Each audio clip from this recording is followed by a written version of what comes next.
Eu falei na abertura sobre essa declaração do advogado do ex-ministro Anderson Torres, o Danilo Rocca, à CNN, de que não há a menor possibilidade dele fazer um acordo de delação premiada, porque, segundo o advogado, não há o que ele delatar, né?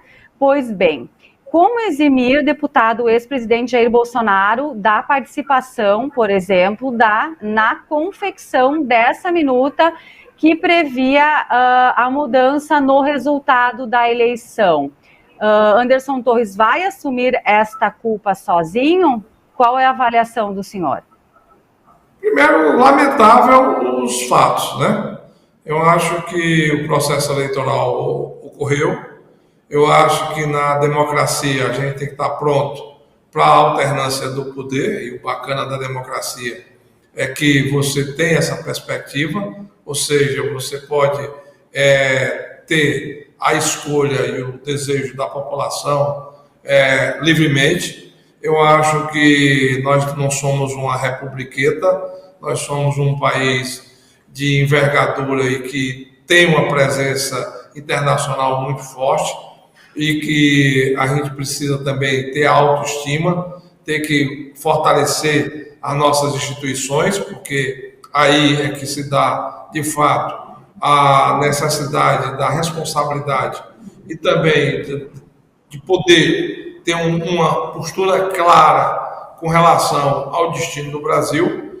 Eu acho que todas as formas de violência, elas são condenadas, principalmente na relação do respeito à democracia e, diante das observações que foram feitas, a segurança do devido processo legal. Então, eu acho que da mesma forma que a justiça só pode demandar, só pode ter a decisão judicial transitada e julgada depois do devido processo legal, a garantia do direito à defesa.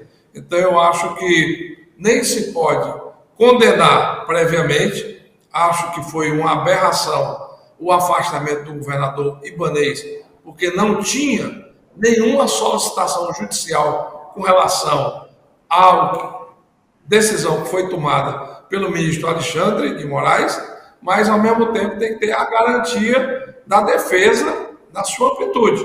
Então, tanto o Anderson, como o governador Ibanez, como o próprio envolvimento do ex-presidente Bolsonaro, tem que ter um processo, tem que ter uma investigação, tem que ter atos comprobatórios da participação de cada um e, em tendo a certeza que há, aí sim, ter o questionamento e a punição. Agora fica muito fragilizado uma democracia em que um único membro de um poder tem o papel de investigar, de processar e de julgar. Isso fragiliza, inclusive, a nossa estrutura jurídica e o nosso Estado democrático de direito. E espero eu que agora, com a volta do Poder Legislativo, a partir do dia 1º de fevereiro, esses questionamentos venham à tona para que a gente possa, inclusive, dar às estruturas democráticas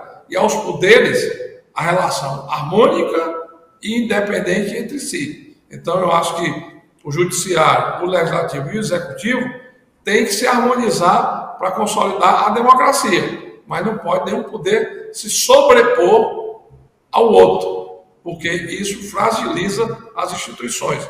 E eu não quero para o Brasil o destino de um país conflitado. Eu não quero para o Brasil um destino de um país em que não tem o respeito e as garantias constitucionais que ele possa conviver com seus poderes.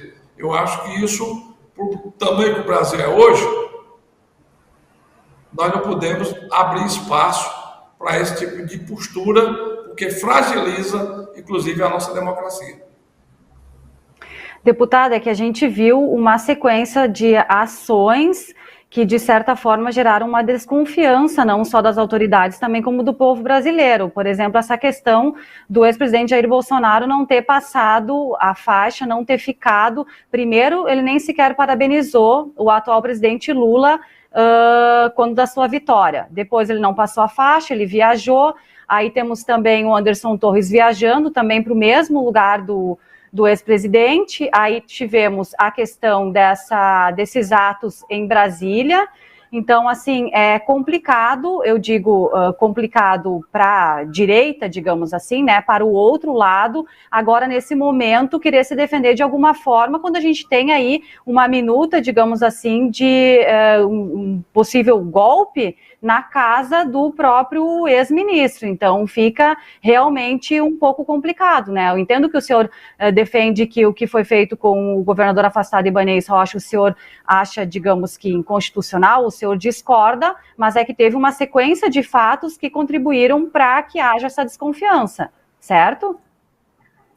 Desconfiança é desconfiança. Eu não estou aqui para julgar ninguém, não é meu papel. Eu, como deputado, inclusive, estou aqui para legislar. E o que a gente sabe é que dentro do arcabouço jurídico brasileiro, nós temos o devido processo legal. Eu aqui não sou advogado de defesa nem do doutor Anderson, nem do ex-presidente Bolsonaro e nem do governador Ibanez. Eu sou um defensor daquilo que eu lutei para nós termos no Brasil, que é uma democracia plena, uma democracia que seja respeitada. Acho que, inclusive, o ex-presidente Bolsonaro cometeu algumas infantilidades.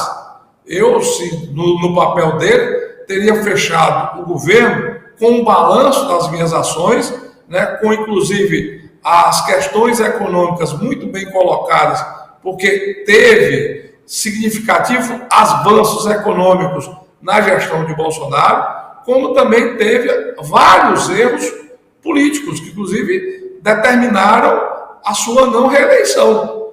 O Bolsonaro não foi reeleito exatamente pelos erros que ele cometeu durante o seu governo, do ponto de vista político. Isso está claro para todo mundo. Agora, nós não podemos ficar remoendo o passado, né? Nós tem até um forró aqui no Ceará que diz que quem vive de passado é museu. Nós temos que olhar para frente, né? O museu é uma visita importante para reconhecer a nossa história, e a história nos faz capazes de sermos inteligentes para não repetir os mesmos erros do passado. Porque se o governo Lula continuar na polarização e na radicalização, o Brasil não vai conseguir andar na sua pauta principal, que é a pauta econômica, que é o que interessa para o povo brasileiro, como é que garante a alimentação da sua família, como é que garante o emprego, como é que garante o fortalecimento das empresas e como é que o Brasil, inclusive, cada vez mais ocupa espaço no mercado internacional. É isso que interessa para nós nesse momento, é arrumar a casa para a construção do futuro. E, diante dos fatos, se, da mesma forma que Bolsonaro errou quando esticou a polarização e quando fez do seu cercadinho o seu reino, o governo do PT não pode também cometer os mesmos erros, criando uma atmosfera de conflito e não dando ao país a pauta política e econômica necessária para a construção do futuro. Então, isso é que é preocupante nesse momento. E acho que é nisso que a população brasileira quer que nós avançamos.